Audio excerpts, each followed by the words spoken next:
We have a special guest today who is joining us from Australia. Kasech is in the building. Welcome, welcome, welcome, welcome. How are you? I'm great. Thank you so much for having me. I don't know what just happened there. It flipped again, so I've gone out and come back. Can you guys all see me properly? Yes, yes, we can see you. Absolutely, absolutely. And I also just want to say, I don't know what that means, but Rusab Aladdin is what I'll respond. Just said welcome, welcome in Tigray. I was saying, okay, well, thank you. Already, so I just want to say, yeah, welcome once again. For those who are watching us right now here in the United States or also around the globe, I'm here with Kasech to discuss about, the war in Tigray, what's happening. We're going to be discussing different topics, but actually before we discuss, let's make this fun. So I want people to get to know you, who you are. So I'm about to share actually another video. It's very short. And then, I'll show you, and then I'm going to ask you a question. All right, give me 1 second, please. So let me find the video first. Make sure it's ready. My sister shared this with me, and I really love this video. So I just want to share it, and then I'm going to ask you a question. Give me 1 second, please. Oh, God. Don't be scared. It's a good thing. It's a good thing. It's a good thing. All right. Let me know if you can hear it too. I love you. I love you. I miss you. I love you. I love you. I miss you. I love you. I love you.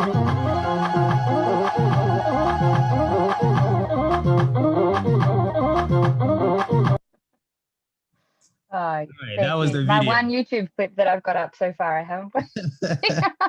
I mean, when I saw that video, that was just amazing. So I want to ask you, Kasech. So where does the passion come from? You have so much passion for Tigray. I want to know. So much. To be honest, it's actually overwhelming to be able to express it now because the people who are close to me know my love for Tigray, and I probably alienated, I would say, the majority of my friends because they're like, what is even this place? But it all comes from, it's a kind of a big story. It's a long story. It's a spiritual story. It's a deep story. I've always been drawn to Africa since I was a little kid. So I was growing up in the 90s when the famine and things were happening. And so we were constantly seeing all of this stuff from 40-hour famine and all this, kind of destruction and things. And I've always had a connection to it from there. Like from a little kid, I was like, how can we help these people? And then as my thoughts and thinkings evolved, I was like, no, people don't need to be rescued. We just need to guide people and, let people make their own decisions and their autonomy and things. So my passion has gone right through a very big cycle, but I started off wanting to fundraise for the 40-hour famine when I was maybe 10, I think. So we had, I don't know if you guys had that World Vision campaigns in America, but here we had a campaign where they would challenge children to not eat for 48 hours. Or as a child, and I think it was under 16, you could go for 8 hours and you could only have a barley sugar or something. But I took the full 48 hours. I was like, no, I'm all in, if I'm raising money. So it all started from there. At high school, I did humanitarian work and things, and I went through their program and their indoctrination and was like, okay, there's something still not right here. I feel like I have to come and save people, and that's just disrespectful. So I was like, all right, I got to 18 and I was like, I've got to do something with my life, my gap year. So I'd applied to do a gap program.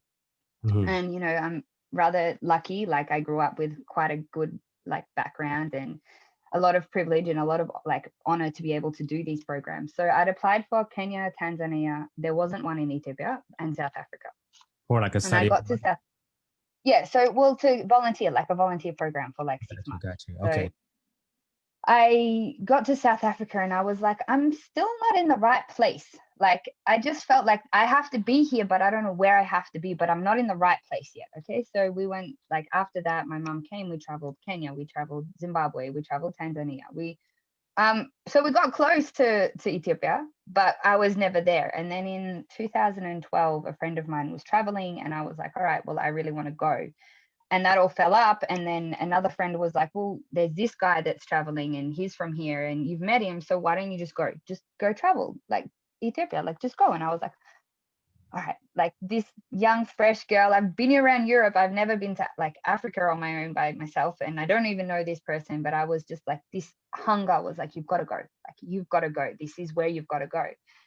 And I literally landed in Addis and I was like, oh my God, I'm here, like I'm close. This is where I'm meant to be, like this is it. Like and you know when you get to Addis airport and you can't like people can't come in and meet you. So I wasn't prepared to not have this guy meet me at the airport. So I was like, what the hell? What am I doing here? Like how can I meet this guy? Like I'm stuck. I'm this Ferenc in the middle of this country that I've never been to. I don't know anybody. And I was like panicking. But then at the same time, I just had this really like chilled vibe. Like, it's okay. No matter what happens, this is where you're meant to be.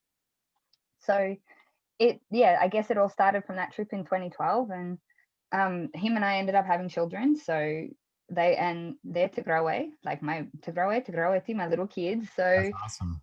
It's just is what it is now. I'm like, this is where I'm meant to be. This, and even like we've separated, but I was like, well, I'm not giving this up. Like I was like, I'm not giving Tigray up. I don't care what happens. I'm not giving Tigray up. Like this is my life now. So I've met another Tigray and all of That's amazing. That's amazing. It's like you were like on a quest searching for the right place, and then journey led you to Ethiopia and then Tigray. That's where your heart was, and you found that, and therefore you said, okay, that's what I meant to be, and that's who I am. There's like a connection that was the perfect connection for you, and therefore I think for you to say that you're going to continue that connection, like you said, it's more also is more spiritual too. That's amazing. That's amazing. Well, thank you for explaining that. That's it gets deeper. Yeah, of course. It gets deeper when I get to Raya, because there was another whole experience. But that's on my that's my Raya tube video. So I've explained it there. We'll definitely have you more often. We'll definitely discuss more. But thank you for that intro, because I just want people to know, also for me too, because nobody knows where it comes from. Like, what is she doing? And like I said, I went through the program with this World Vision, and a lot of people, and I just want to address the Rayaweyti Live, because I know a lot of young people are questioning, like, what is she doing? Like, is this savior complex and stuff? And like I said, through my travels, I really started to get pissed, like, at the way the West had dealt with Africa. So this is not a savior complex thing. I was like pissed by that.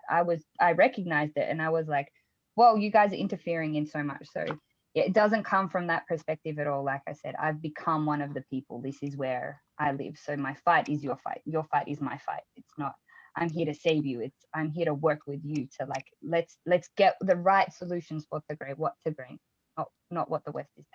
I love your thinking. I like your thinking, kasech. You have such a great perspective. I love it. That's great. I'm happy that you found what you were looking for when you were like younger, and I'm glad that the experiences that you had led you to the right place, and now you are here. You are here now talking about, unfortunately, about what's going on back home. I can hear you. I can still hear you. So my ears are small. They keep dropping out. So sorry. We might have that a few times, guys. No worries. Part of the live. So, kasech, I know that you've been very proactive. In fact, super active in trying to raise awareness about what's happening back home right now, especially in Tigray with the war, genocide, all that stuff going on. You've been super active. I mean, I've seen your YouTube, Facebook videos everywhere, and every Tigrayan has shared, your video, your perspective on their page. So that's why we are here to discuss, so we can hear your perspective. So I'm going to start with, let's start with the communication blackout. So on November 4th, Abiy Ahmed, the unelected prime minister of Ethiopia, along with Isaias Afwerki, the dictator of Eritrea, so they both partnered to pretty much destroy Tigray. That's their vision. Their vision is to eradicate Tigray. This is not a conventional war. This is like an ethnic cleansing war. So then Abiy Ahmed therefore blocked the telecommunication completely also internet when the war started on November 4th. And since then, we've been having what? They've been having a virtual blackout, like a war and a virtual blackout. And our families have been dying. Our sisters have been dying. Factories have been destroyed. Infrastructure has been destroyed. Schools. And then on top of that, the ISAS forces have been looting. And then like we have wounded civilians. There's no one to care for them because all the medicines are stolen. So I want to get your perspective.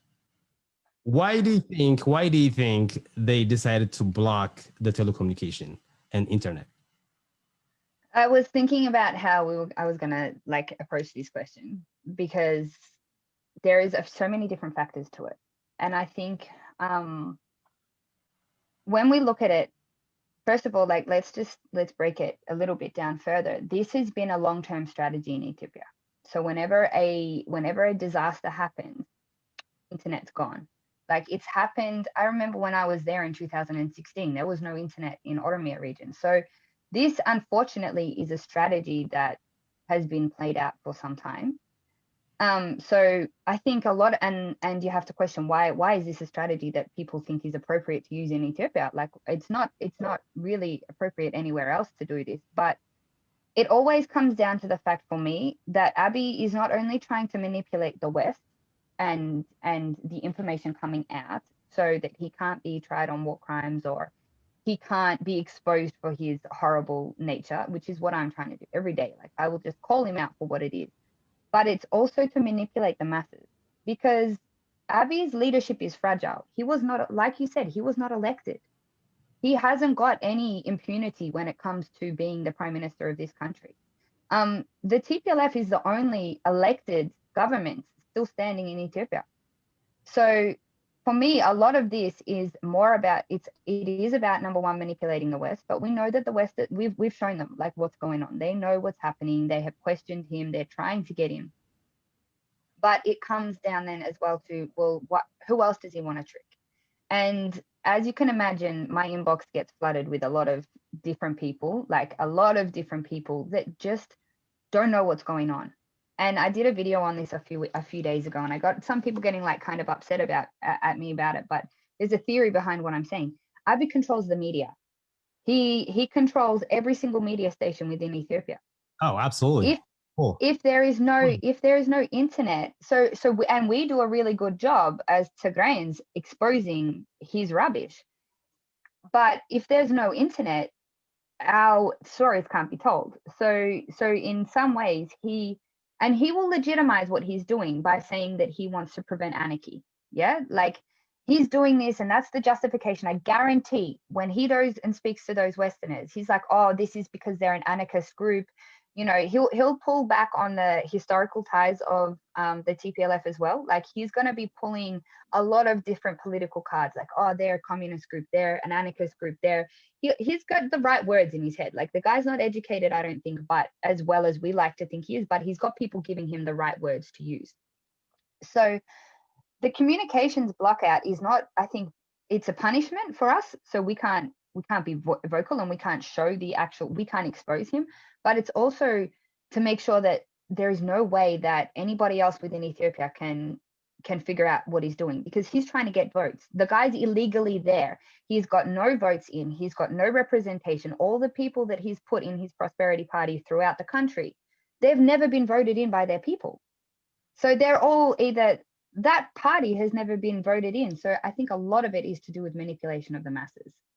He cut out so after Hachalu died, I think even prior to Hachalu dying, the Oromo activist there in Walega has had a full media internet blockout for a long time. So this is a strategy he uses to control the masses. That's my like big take on it all. Looking at the bigger picture, it's to make sure that those masses don't rise.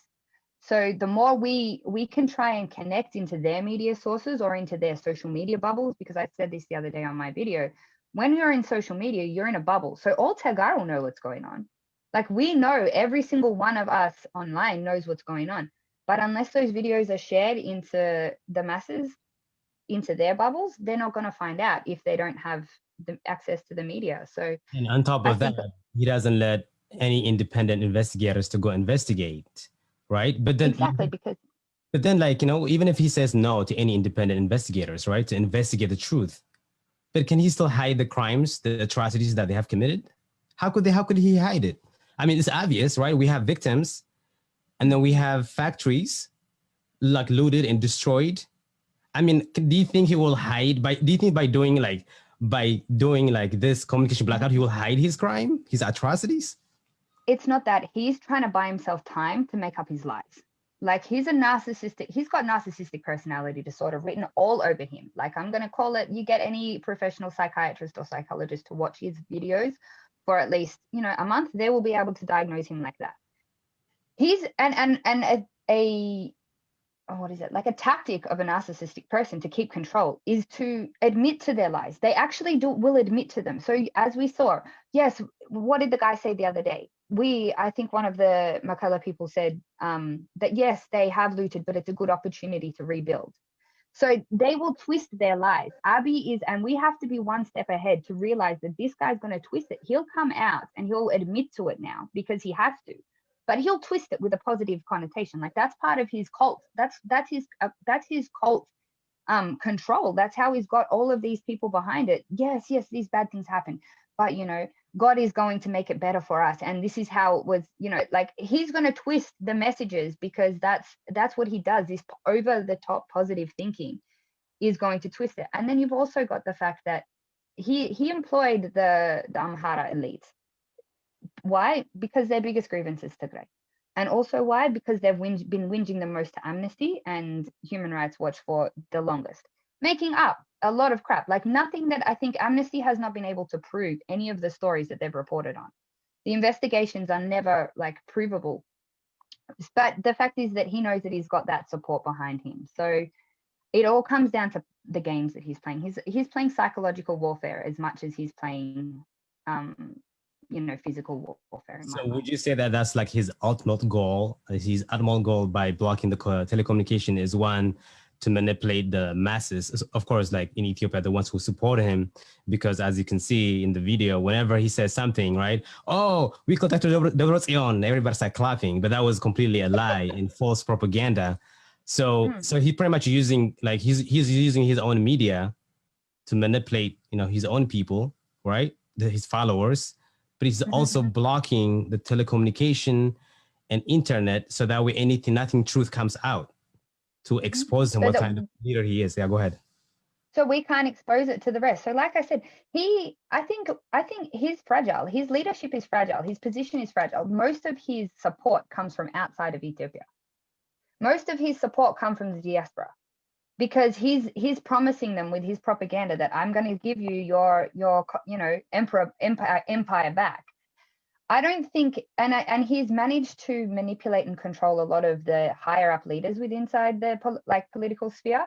But when it comes to the people, I don't think his leadership, his following is there. His popularity is there. That's again why they use TPLF junta. They use like this very destructive media, like, I mean, words, right, in the media about TPLF. And manipulating people that and because he's playing off what Esad has done anyway for 2 decades. So what he's doing is like, see, remember, Esad has been telling you guys this. I'm going to just reinforce it. It's like a reinforcement mission. So by controlling his media and making sure that we can't justify ourselves, he's able to manipulate the people, because everybody already thinks that TPLF have done all of this horrible stuff. I get really frustrated, and you'll see in my videos, I'll say, yeah, bad stuff happened, but you've got to label the right person. EPRDF, which was a coalition. So for us, like, we got to break down the stereotypes as well, unfortunately. Like, that's why I said it's a psychological warfare. But because he's playing that TPLF card, the masses are behind him. But until we can make that clear, the masses are going to keep supporting him without knowing that he's not even elected. So the people on the ground is who is trying to manipulate the most. I think the people outside the country, they're already for it.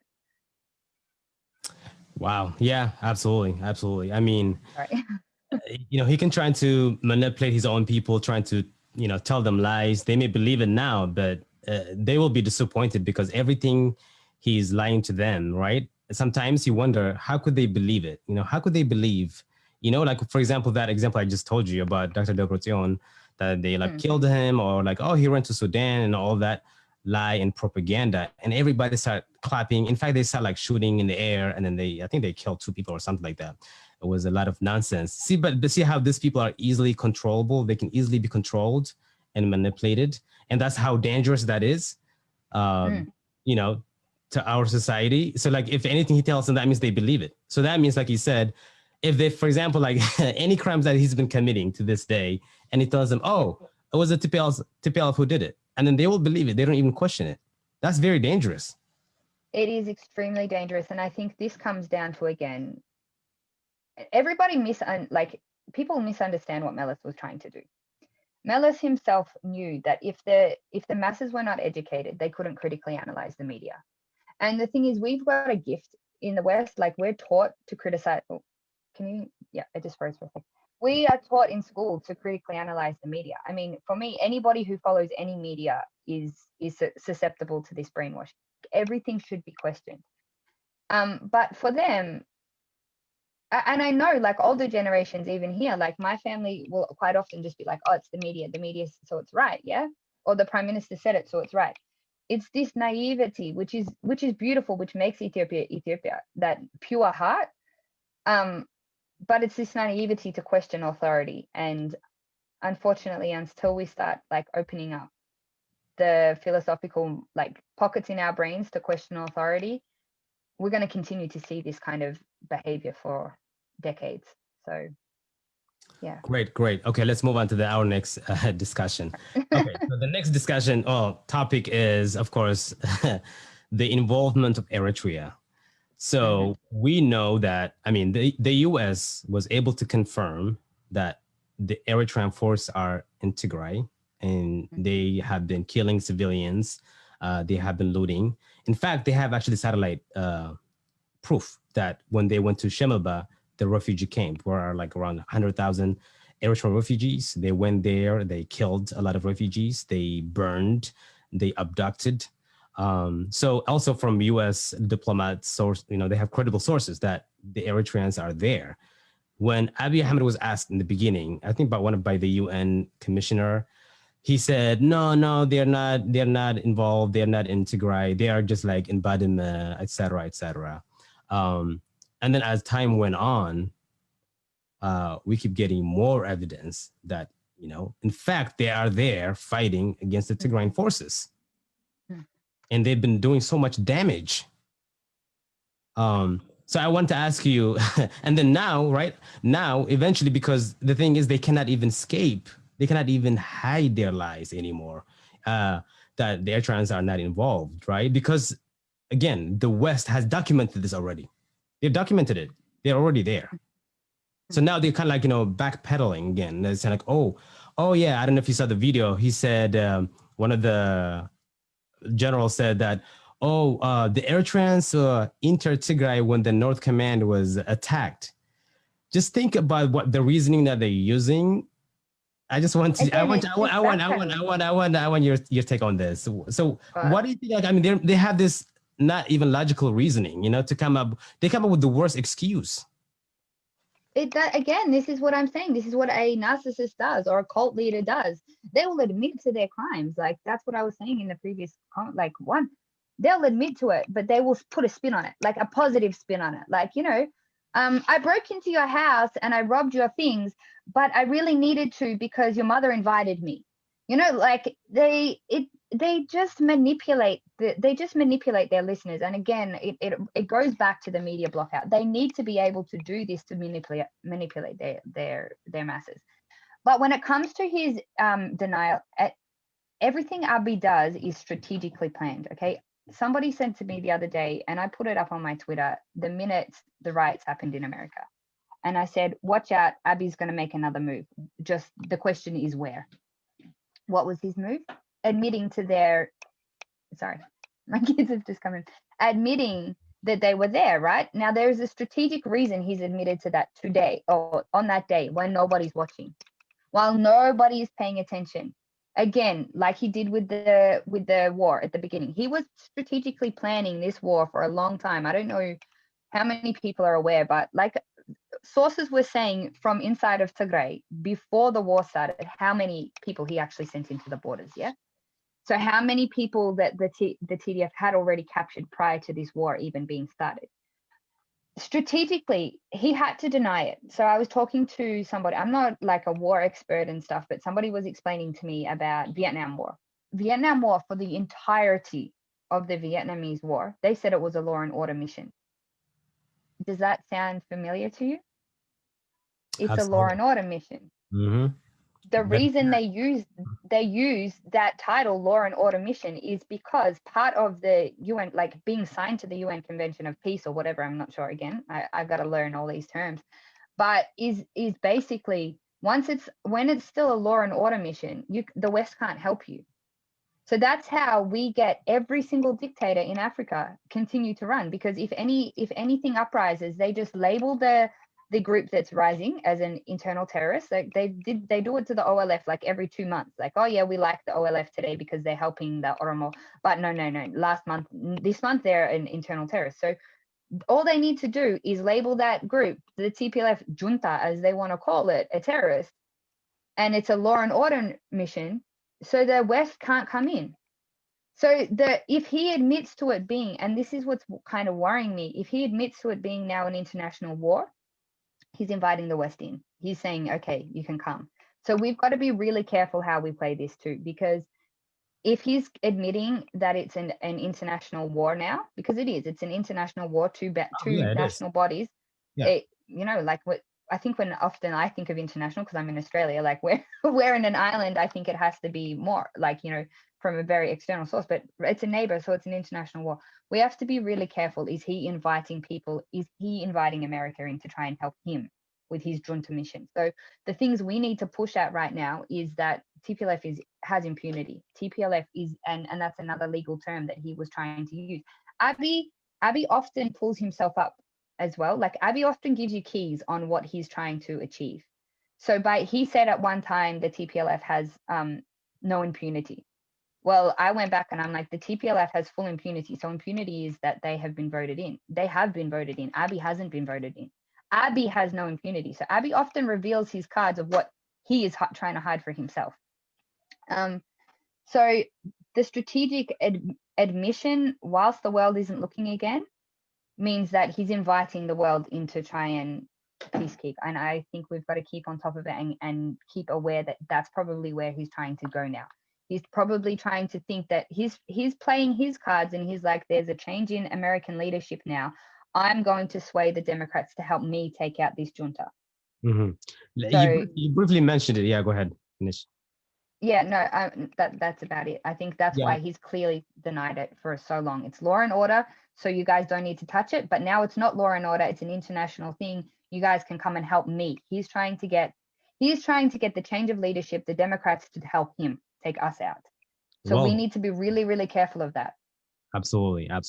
Well, thank God we have victims. We have victims in Sudan that can tell us the atrocities they faced.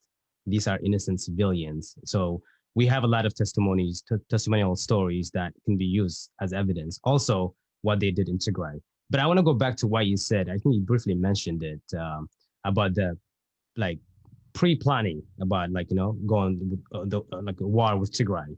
I mean, of course, this is premeditated. Abiy Ahmed and Isaias Afwerki, they have premeditated this. They have planned this well. But now my question to you is, do you think, is this Isaias Afwerki's betting that Abiy Ahmed is doing? I think we're all missing the bigger picture. I really think we all are. I was really at that point at the beginning of the war, I was kind of confused, I was saying the Neo-Derg is either using Isaias or Isaias is using the Neo-Derg. And I think we need to look even further than that. I think we need to look at that Prosperity Party, the cult members of that Prosperity Party, all of the people that put Abiy in. Because the thing is, Lemma was supposed to get that position at the last hour when they realized that Abiy's a little bit more charismatic and can sum the masses. And Lemma's not sitting there. He's just finished a goddamn fucking PhD sitting there on his MacBook whilst the other opposition leaders are in prison. I think we've got to look even further. Who is playing who here? I think it's a triangle. And I would be sorry, I'm probably like blowing your head into something that you weren't ready for me to talk about, but Isaias and I just feel like Isaias and Abiy are being played.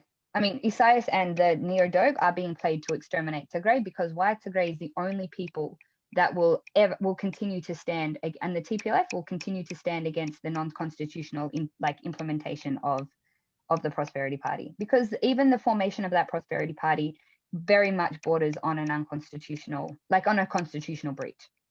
So for me, I think we need to take it a little bit further. If he wants to get a following for his Prosperity Party, who's going to put up the biggest fight?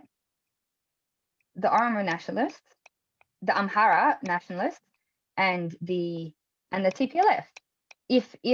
If we're to really look at it, if he wants to do the way he's doing it and basically just replace the EPRDF, when we know the Oromo have been looking for basically Section 39, they want to have their own independence. The Amhara elite will never let that happen. The Tigray elite will never let that happen for them to be on their own, because they lose Addis Ababa. We have to look at the bigger picture. But how do you destroy, number one, how do you destroy TPLF? What is the bigger picture? You side with the guy who wants to kill them the most, Isai. How do you destroy Amhara? How do you destroy Amhara militia? You send them into Tigray, where you know they have no chance and they're going to be wiped out.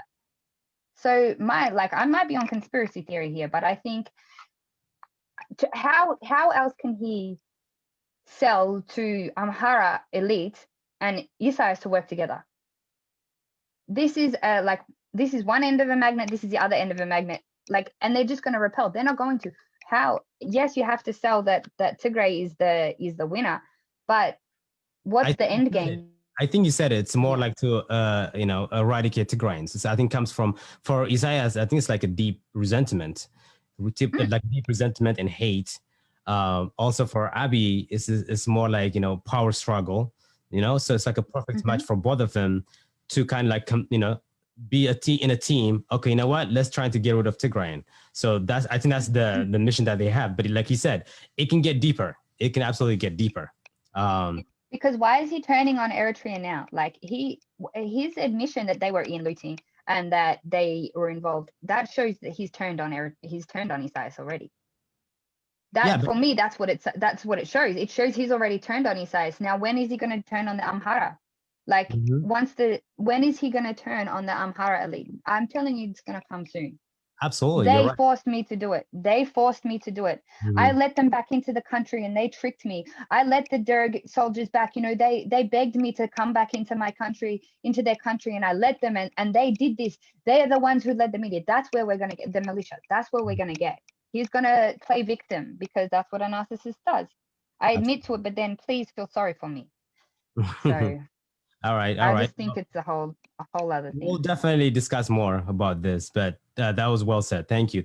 Okay, I think so. Those are the two things I have, but then I have another five questions. So these are like activities, more like fun. So you can be creative. You can be creative. As you can see, my thinking goes quite creative, but I don't know. Yeah. So for example, I'll give you an example. It's a simple game that I just created. Hopefully you will enjoy it. Just knowing kind of your personality. So for example, if the question was, kasech Rayaweyti is blank, and I have to fill in the blank. Then I will say, kasech Rayaweyti is awesome. She's cool. I love her. So you can be creative. So do you understand the question? What I'm going to ask you? All right, let's just see. Yeah, let's see. All right, cool. Okay. So I can be a bit blonde sometimes. Okay, you can ask me again. So the first question is, Abiy Ahmed Ali is blank. You have to fill in the blank. Sick. Mentally sick. That's it. Okay, next one. Can I explain it? Because go ahead. When I say mentally sick, it takes in a lot. So a mentally well person is not going to think it's okay is not going to need to have power over people. A mentally well person wants to share power. So a mentally well person wants to see everybody thrive and succeed. No, that's why I'm mentally sick. A mentally well person doesn't want to see people die, doesn't want to see people crying. Sick.